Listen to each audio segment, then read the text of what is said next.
உலகத்தின் பந்தங்கள் எல்லாம் நீ சொல்லி தந்தாயே. பிறப்புக்கும் இறப்புக்கும் இடையில் வழி நடத்தி சென்றாயே. உனக்கே ஓர் தொட்டில் கட்டி நானே தாயாய் மாறிட வேண்டும். ஆராரிராரோ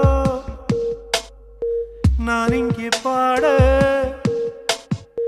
தாயே நீ கண்ணுறங்கு என்னோட மடி சாய்ந்து.